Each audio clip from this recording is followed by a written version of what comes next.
Hi everyone, welcome to my YouTube channel. I hope you all are doing well and staying safe. आज का जो हमारा chapter है वो है force and pressure. Force and pressure. Force, अब force क्या होता है? पुशिंग और पुलिंग ऑफ एन ऑब्जेक्ट। किसी भी ऑब्जेक्ट को पुश करना और पुल करना, वही क्या होता है? फोर्स होता है।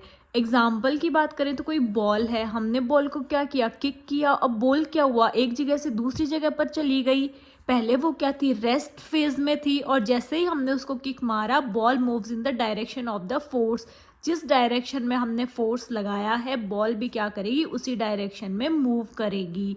Force applied on an object in the same direction at to one another. कोई बॉक्स है हमारे पास, हैवी बॉक्स, किसी एक पर्सन ने क्या किया? उस पर फोर्स लगाया, और वो इतना ज़्यादा हैवी है कि उस अकेले से वो क्या हुआ? मूव नहीं हुआ।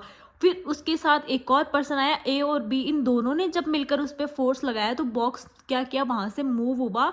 तो इसका मतलब हो गया एड टू वन अनदर। अकेले से नहीं हुआ, लेकिन दूसरा जब इसके साथ में आया तो बॉक्स क्या किया? एक जगह से दूसरी जगह पे मूव कर गया। फोर्स के की इफेक्ट्स की बात करें तो मूव्स अ स्टेशनरी ऑब्जेक्ट, मतलब कोई ऑब्जेक्ट रेस्ट पे है और वो क्या कर रहा है? उसको मूव करवा सकता है। जैसे यहाँ पर ये बॉल क्या थी? रेस्ट पे थी। जैसे इस पे फोर्स लगाया, इसने क्या किया? ये मूव किया। स्टॉप्स अ मूविंग ऑब्जेक्ट, किसी भी ऑब्जेक्ट को रोक सकता है। चेंजेस द स्पीड और direction of a moving object, किसी भी ऑब्जेक्ट की स्पीड या डायरेक्शन को चेंज कर सकता है। Changes the shape of an object, किसी भी ऑब्जेक्ट की जो है वो शेप भी चेंज कर सकता है। If the force acting in the opposite direction on an object, the net force acting on it is the difference between two forces. अब जो है कोई भी दो फोर्सेस जो है वो अपोजिट डायरेक्शन में फोर्स लगा रहे हैं। अब यहाँ देखिए, ये कोई हैवी बॉक्स है, इधर से ए फोर्स लगा रहा है और यहाँ से बी फोर्स लगा रहा है, तो क्या जो है वो ऑब्जेक्ट है वो मूव करेगा? ऑब्जेक्ट में कोई भी मूवमेंट नहीं होगा।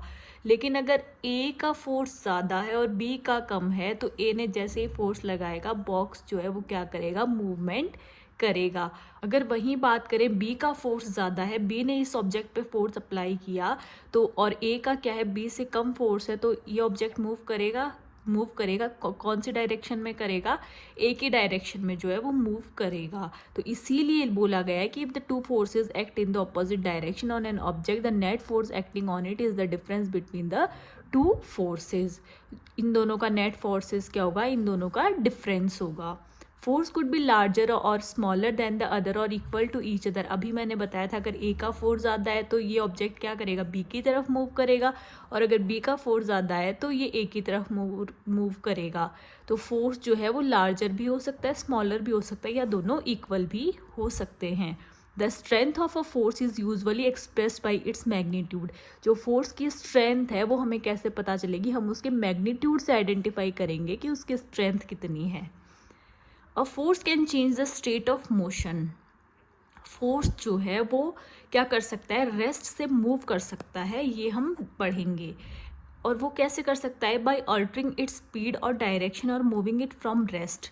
ये अपनी स्पीड या डायरेक्शन से कर सकता है, या फिर क्या कर सकता है? किसी ऑब्जेक्ट को रेस्ट से मूव करवा कर क्या कर सकता है? अपना change of state of motion कर सकता है। एग्जाम्पल्स की बात करें, किकिंग अ बॉल, एक बॉल थी, वो रेस्ट पोजीशन पे थी, हमने उसको किक किया, उसने क्या किया? मूवमेंट किया। Applying breaks on a bicycle, bicycle पे जब हमने ब्रेक लगाया तो वो धीरे हो जाएगी या पूरी तरह से रुक जाएगी। Hitting a moving ball with the bat, कोई भी बॉल जो है, हम क्रिकेट खेल रहे हैं, बॉल आई, हमने क्या किया? उसको हिट किया, बॉल की क्या हुई? डायरेक्शन चेंज हुई। पुशिंग अ ट्रॉली, ट्रॉली को पुश किया, मतलब उसके स्पीड में चेंजमेंट हुआ। पहले वो रेस्ट में थी, फिर हमने उसको क्या किया? मूवमेंट किया, तो उसकी स्पीड में चेंज हुआ। कोई भी बॉल है, बॉल रखी हुई है, मतलब वो किस फेज में है? रेस्ट फेज में है, और उसकी स्पीड कितनी है? 0 है, क्योंकि वहाँ कोई मूवमेंट ही नहीं हो रहा। फोर्स अप्लाइड ऑन बॉल, और जैसे ही हमने बॉल पे फोर्स लगाया, ऑब्जेक्ट ने क्या किया? मूव करना स्टार्ट किया, तो बॉल क्या करेगी? मूव करेगी। Force apply on moving ball to stop the ball, अब उस पर क्या किया गया? फोर्स लगाया गया। Speed of the ball decreases to 0, और जैसे ही फोर्स अप्लाई किया तो एक बार के लिए तो क्या होगी? फिर उसकी स्पीड बहुत तेज हो जाएगी, और उसके बाद क्या होगी? धीरे धीरे कम होकर वो क्या होगी? एक जगह पे जाके स्टॉप हो जाएगी। तो वहाँ पर उसकी स्पीड क्या हो जाएगी? डिक्रीज हो जाएगी, या फिर जीरो स्पीड उसकी हो जाएगी। Force applied on the object is in the direction of its motion, जो फोर्स किसी भी ऑब्जेक्ट पे अप्लाई किया है वो इसके मोशन के डायरेक्शन में अप्लाई किया है, तो वहाँ पर क्या होगा, the speed of the object increases. वहाँ पर ऑब्जेक्ट की स्पीड क्या होगी, इंक्रीजेज। कब, जब सेम डायरेक्शन में, मोशन के डायरेक्शन में ऑब्जेक्ट पर फोर्स लगाया गया है। If the force is applied in the direction opposite to the direction of motion, और अगर फोर्स अपोजिट डायरेक्शन में अप्लाई किया गया है मोशन के, तो वहाँ पर स्पीड क्या होगी, डिक्रीज होगी। आई होप आपको इतना पार्ट समझ में आया होगा। Please do like, share and subscribe to my channel for next part. Thank you and have a great day. Subscribe now and hit the like button.